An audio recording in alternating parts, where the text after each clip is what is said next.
14 अगस्त 2022 आज़ादी को 75 बरस बीत गए।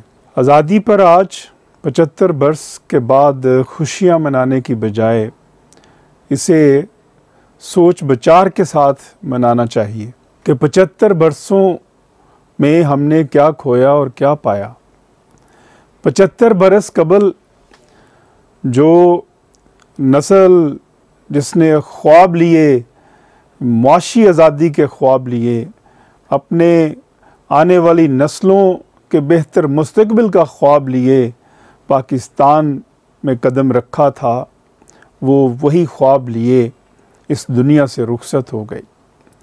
फिर उसके बाद दूसरी नस्ल जो आई वो भी पाकिस्तान में हकीकी मानों में जो अपने आबाओ अजदाद का ख्वाब था एक बेहतर पाकिस्तान का, वो पूरा नहीं हो सका। और आज सूरत हाल ये है कि हम मुआशी तौर पर ग़ुलाम कौम हैं, सियासी तौर पर ग़ुलाम कौम हैं। तो अगर हम ग़ुलाम हैं तो फिर ये आज़ादी कैसी? जब इस पर आप गौर करते हैं तो जवाब मिलता है आज़ादी हमारी मुकम्मल आज़ादी नहीं है। ये आज़ादी हमें जो 14 अगस्त 1947 को मिली, ये आज़ादी अभी अधूरी है। ये कैसे मुकम्मल होगी? आखिर इस आज़ादी के मुकम्मल होने की राह में कौन रुकावट है? जब इस सवाल पर गौर करते हैं तो वही है इस आज़ादी की राह में रुकावट जिनके बारे में कायद-ए-आज़म ने 1947 में कह दिया था कि मेरी जेब में खोटे सिक्के हैं। ये खोटे सिक्के आज की और उस वक्त की सियासी इशराफिया है। जागीरदार, ये बड़े बड़े सरमायादार, ये बड़े बड़े ज़मींदार जिन्होंने रियासत के वसाइल को लूटा है, बेदरेग लूटा है और रियासत के वसाइल पर काबिज़ है, और इसी बिना के ऊपर सियासत उनके घर की लौंडी है। पाकिस्तान हकीकी मानों में इसी वजह से आज़ाद नहीं हुआ। तो इसका मतलब यह हुआ कि पाकिस्तान आज़ाद तब होगा जब सियासत उनके हाथों से छीनी जाएगी, उनके ऐवानों से छीनी जाएगी।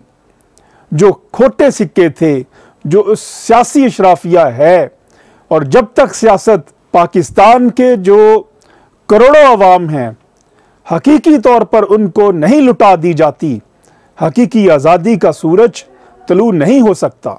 ये कैसी आज़ादी है कि जिसमें हम लोगों को 98% अवाम को गुर्बत से आज़ादी नहीं है।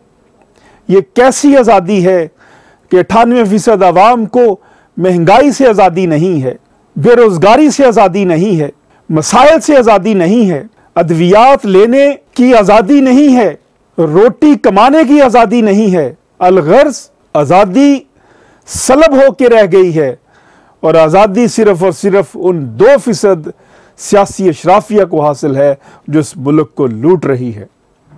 जब तक पाकिस्तान के 98% अवाम जो यरगमाल हैं, जब तक उनको भूख से आज़ादी नहीं मिल जाती, जब तक उनको नंग से आज़ादी नहीं मिल जाती, जब तक उनको अफलास से आज़ादी नहीं मिल जाती, जब तक उनको बेरोज़गारी से आज़ादी नहीं मिल जाती, इस मुल्क के नौजवानों को जब तक बेरोज़गारी से आज़ादी नहीं मिल जाती, तब तक इस आज़ादी को आज़ादी मुकम्मल कहना ये दुरुस्त नहीं है, ये अधूरी आज़ादी है।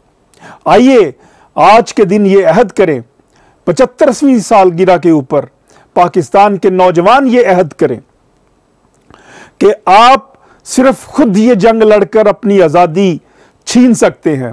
एक दफ़ा फिर हमें 1947 की तारीख को दोहराना होगा।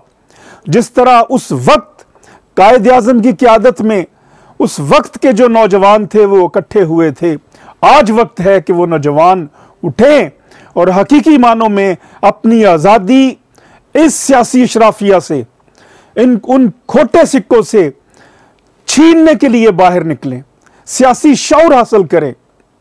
आपको एक साजिश के जरिए 75 बरसों में सियासत से अलग कर दिया गया है।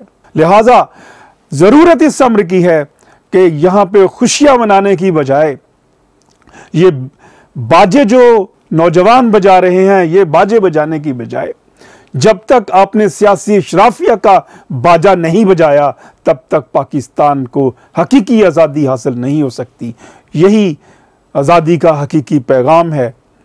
अल्लाह रब्बुल इज़्ज़त से दुआ है कि वो हमें आज़ादी की हकीकी रूह को समझने की तौफीक अता फरमाए और वो दिन आए कि जिसका ख्वाब उस वक्त के हमारे बुज़ुर्गों ने देखा था और वो सवेरा तलू हो पाकिस्तान का, जिसमें फिर जो है वो दो पाकिस्तान ना हो, एक पाकिस्तान हो और वो पाकिस्तान किसी का गुलाम ना हो। एक आज़ाद खुद मुख्तार पाकिस्तान, पाकिस्तान पाइंदाबाद।